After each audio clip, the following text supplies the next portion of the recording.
শুভ সকাল বন্ধুরা, মিনি ব্লগে তোমাদের অনেক অনেক ওয়েলকাম। কেমন আছো তোমরা? আশা করি তোমরা প্রত্যেকে খুব ভালো আছো। আমিও খুব ভালো আছি।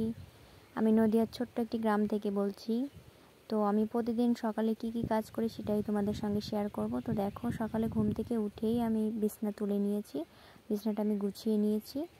তো কিছু জামা কাপড় ছিল সেগুলো আমি গুছিয়ে রেখেছি। আর সকালের কাজ তো সব মেয়েরই থাকে, থালা বাসন পরিষ্কার করার থেকে শুরু করে টুকটাক ঝাড় দেওয়া সব কাজ থাকে। তো আমি কলপাড়ে নিয়ে যাবো থালা বাসন, কলপাড়ে নিয়ে রেখে এসেছি। এখন আমি ঘর ঝাড় দেব। তো ঘর ঝাড় দেওয়া হয়ে গেলে আমি উঠোনটা ঝাড় দেব।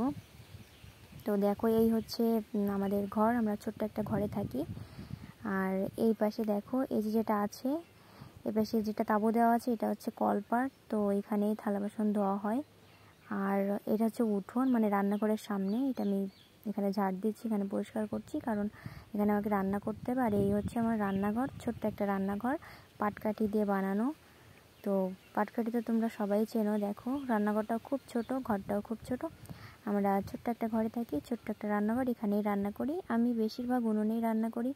আমাদের মানে গ্যাসে রান্না করা হয় না, কারণ গ্যাসের রান্নাটা আমার বর ভালো খেতে পারে না। গ্যাসে রান্না করা খাবারটা বলে ভালো টেস্টি হয় না, ওই জন্য বেশিরভাগ ক্ষেত্রে উনুনেই রান্না করি। তাছাড়া উনুনে রান্না করলে পরে জ্বালানি, যেমন ধরো গাছের পাতা, মানে নানান ধরনের জিনিস ঝাড় দিয়ে এনে সেগুলো জ্বালানো যায়, অসুবিধা হয় না, বাড়তি খরচ করা লাগে না গ্যাসের পিছনে, ওই জন্য উনুনেই রান্না করি। তো দেখো, উনুন ঘরটা প্রতিদিন রান্না করার আগে আমি সুন্দর করে আগে লেপে নিই, মানে পরিষ্কার করে নিই, যাতে রান্না করার আগে এটা পরিষ্কার থাকে। তো দেখো, রান্নাঘরটা আমার লেপা হয়ে গেছে। তারপরে আমি চলে আসি যখন ঘরে, এসে দেখি ওই যে দেখতে পাচ্ছ, ওটা হচ্ছে আমার একটা মামি শাশুড়ি, এটা হচ্ছে আমার ছোট একটা দেওর। তো টাক হচ্ছে, আর এই পাশে যে আছে আমার মানে দেওরের ছেলে, ওইটা। তো তারপরে আমি চলে আসলাম এদিকে। ভেবেছিলাম কিছু পাট শাক তুলবো, রান্না করতে হবে। তো রান্নাটা আমি সকাল সকাল করি, কিন্তু যেহেতু বর বাড়িতে নেই, ওই জন্য রান্নাটা ভাবলাম একটু পরে পরে করব, মানে দুপুর টাইমে, তাও 2-3টের দিকে রান্নাটা করব, কারণ ও বাড়ি এসে খেতে খেতে প্রায় 4টে বাজবে, ওই জন্য অত আগে রান্না করব না। বাড়িতে ভাত ছিল, কিছু পান্তা ভাত আমি খেয়ে নিয়েছি। তো দেখো, এখানে কত সুন্দর লেবু হয়েছে। এই যে গাছগুলো দেখছো, এটা কিন্তু লেবু গাছ। রান্নার ভিডিওটা আর আমি তোমাদের সঙ্গে শেয়ার করতে পারলাম না, কারণ আমি রান্নাটা পরে করব।